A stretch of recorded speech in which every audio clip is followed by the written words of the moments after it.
Hey guys, welcome to my YouTube channel. We are back with another video today, and if you're new to the channel, please hit that subscribe button there, hit that notification bell icon so that you get notified when I post new content.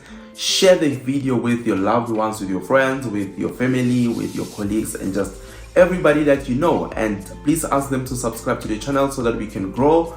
And if you have any questions or anything that you love to share with us, please leave the comments on the comment section right there and I will get to it. I know it's been a while without posting, but it's just been crazy this side with work, and I will just get into that, or I'll share a bit with you guys when we go in the video. But today I wanted to do a vlog, initially just taking you through, a day in the life of a software developer in a hybrid work or in a remote work setup. But I kind of decided otherwise while started recording this, and decided to say let's just have a sit down conversation, because I remember previously I asked some of you guys to just share or ask some of the questions that you love me to cover on the next videos. So this is going to be one of those videos where I'll be responding to the comments or the questions that you guys have asked me, and I'll try to go in deep or in details on each and every question as much as I can. So without any further ado, let's just get right into it. I will just take you through how my day looks like as a software developer who is working or who is doing a remote work. And I will just share in terms of how my day looks like, my week looks like, and how do I prepare for my day, for my week, and also some of the challenges that I face and a lot of details with regards to that, and then we'll get into the questions. But anyway, let's just jump right into it. So I work for a company that is based in the UK, which has a bit of hours difference as in our country in South Africa. So that means that I get to have an extra hours of sleep, but also I have to kind of maybe sometimes work a bit late. But I start work at 9 o'clock from their side, which is 11 o'clock or rather 10 o'clock because now of the change of season. So I start at 10 o'clock to work. So basically how my day looks like, I wake up in the morning and first thing first, of course, I brush my teeth and just take a shower, and I will make myself a cup of coffee and then just look at the things. So just checking my emails and then looking at the things that I need to do for the day. So if there's tasks that I did not complete the previous day, then I will start by those and finish. But of course, in a matter of priority in terms of what is it that is required urgently and which one is due on which specific date or in what time, and I will look into those. But my day is not that hectic, and I'm very grateful for the company setup that I have, because there isn't much of challenges which I found in other companies, that it becomes a challenge, especially for developers, that you get stuck in meetings and meetings and meetings and meetings, and that is taking it's draining your energy, and it's also taking out the creativity out of you, and also stealing time for you to complete all the other work that you need to complete. I'm not saying that meetings are useless, but too much meetings can steal the productivity of a person. So for example, with me, it becomes difficult that when I have to sit on meetings after meetings after meetings after meetings after meetings, I would rather sit and do work and just maybe have one meeting once in a while. So like I said, I'm very grateful that I only have one meeting a week, and that's like on a Friday, where I have just team fellowship with the entire company, where we just get to connect over Zoom or via Zoom and just get to know one another. So that is very exciting, because there in those meetings we get to share our wins, what is it that we have achieved within that week, and what is it that we are grateful for, and who are we celebrating within the team. So we have created a culture of celebrating one another and also celebrating people that tend to, what is the word for it, we tend to celebrate people who are collaborators, people who are assisting within the team. So those are that's the kind of meeting that we usually have. And other than that, we have systems that has been set in place, which have been developed to help streamline and simplify our workflow, where we get to draw down the scope of what is it that needs to be done. So those happens maybe once a week, and also happens maybe once a month, depending on the project that we are working on. So for example, the project that I'm currently working on, I started beginning of June, so I'm completing actually end of this week. Well, I'm done just on the testing phase, and after that then we're good to go. But what is happening is that we put down the scope. So I work very close with the project manager and the product manager. So we have a scope and what is needed to be done, and we put that on a system or the tools that I told you about, where I get to see what I need to do on which date, which feature is due when, so that I can build what I need to build without having to sit on constant meetings of checking what is happening and all that. And then at the end of the day, again, we've developed a system where we are giving feedback on a daily basis, where to say, all right, cool, this is what the top 2 priorities that I was working on, and this is how far we are with, or this is how far I am with that responsibilities that I was busy or that I assigned myself for that specific day. So that is something that is very exciting. I love the environment, I love the team, I love the energy, I love the speed and the pace in which things are moving. It's not such a relaxed environment. And I think something to mention around that is, many employers find it hectic or find it difficult that people are working from home, or they are working hybrid, or they're working remotely, and they feel like they've got control of the environment and the things that happens within the company when they have the people in the offices. I don't have anything against that, but it's just something to mention on the sideline that employees find it in a way that they get to perform, they get to deliver more when they're working from home as opposed to going to the office, because they're working in a flexible schedule, they're working in a space or in a place where they feel more comfortable. So others get to deliver more, whereas there's others that gets to relax and get disturbed by a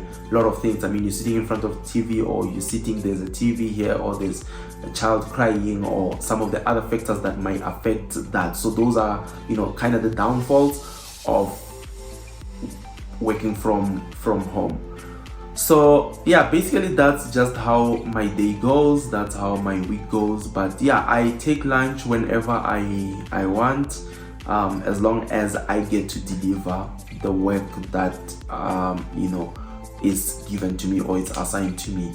It doesn't matter when do I do that, do I do it in the evening or whatnot, but as long as I deliver on time, that's what matters. And yeah, not always, but sometimes I try to go to the gym, because I think that's the healthiest thing that one would do, and also just it helps to refresh the mind from sitting in front of a computer the whole day and working on those bugs, solving problems, and all the other things that we get to do as developers. So just getting on some of the questions that you guys have asked me, and I think if you want to know what qualification I've done, what languages have I been measuring on, or that I've studied, and I think one of the other questions was that how did I apply for my graduate program. I did not apply for a graduate program. So from varsity I applied, actually I think it was even before I completed my studies. that I got an opportunity to work at a certain company where I grew a lot, and I think I'll touch more in details with regards to that. And yeah, one of the questions was, I'm gonna quickly read now so that I get to answer the correct question. The question was, did the interview that I had when I started with my first job and the other jobs involve technical questions? So to answer the question, yes, it did, and it still does. So a lot of companies, not all, but a lot of companies, depending on where you're applying and what kind of company is that, you will probably have to go or undergo 3 interviews. So like I said, again, it might be 4, it might be 3. The first one might be a meet and greet, just getting to know you, and then the second one, or maybe after the first one, they will give you an assessment to complete. If you pass the assessment, then they will you'll proceed to the next phase, which is the technical interview, where they will be asking you questions based on what you are applying, and also the tech stacks that they require there, and the languages that they require. So if it's JavaScript, they will be asking you questions related to JavaScript, which might involve algorithms, data structures, and just other questions around, the technicalities of just software developer or JavaScript. So if it's a C# or .NET or Python or whatever language that they require, whatever skills they require, they're going to ask you questions based on that. So if you manage to nail that one and pass it, then you'll proceed to just the next interview, where it's more just like normal face-to-face or sit and have a chat kind of interview, where they will be just asking you generic questions about software and all the other questions that they will be asking you. And if you get that, then others, you'll get a job, or you might still need now to proceed. So maybe after from the technical interview, you'll proceed to just maybe the next one, where you're meeting some of the team members within the company or the organization, and then from there you'll proceed to maybe meet the CEO, depending again of the company. So that's basically how it works. So technical questions or technical interview, it becomes something that you will probably not gonna escape. So I think I will do a separate video with regards to how to prepare for an interview as a software developer, so that I can give you a bit of more insights around that. So the next question is, what kind of a software developer are you now, and what techs are you using currently? So I was a couple of months back, or maybe a month ago or 2 ago, I was working for 2 companies at the same time. And just a disclaimer, so the companies were aware of that decision, so I had disclosed. So some companies will require you to disclose if you do get a side hustle on the side, or get something, another offer or something like that, as long as it does not interfere with what you're currently doing. Also depending on your manager or the company that you are at, they're probably going to allow you to do the work. And again, as long as you still be able to deliver and balance the two, you'll be able to do that. So I was a software developer on the other company, and then on the other company I was the systems engineer. And it's just been a very interesting time. So maybe just to do a breakdown in terms of what a system or systems engineer is responsible for, just a bit of a breakdown. I won't be go into too much details on that, but my primary responsibility around that was to designing and developing and just maintaining complex systems that align with the needs of the company. and just the expectations around that. And some of my key roles that I was responsible for, it was system designs and architecture, systems integrations, systems testings and quality assurance, and some of the other ones was just troubleshooting and issues resolutions, and just documenting and reporting on all of those that I've mentioned above. So if I'm building a system, or if I'm doing a system design or architecture, then I had to document all that so that it makes sense to other stakeholders, and also helps to generate a comprehensive report on systems performance, the performance, the progress, the issues around the system, and just providing regular reporting on that. And then also the last part of one of the responsibilities was just collaboration and communication. So this is like actively collaborating with cross functional teams. That's including your developers, your project managers, as I mentioned, your product managers, and all that. So it's just quite an interesting field. So that's what I am currently doing. So I'm still a developer, but a systems engineer. So it's just something not quite different, but different in terms of the responsibility. So, and then the tech stacks that and the tools that I am currently using is so I'm still a full stack software developer, and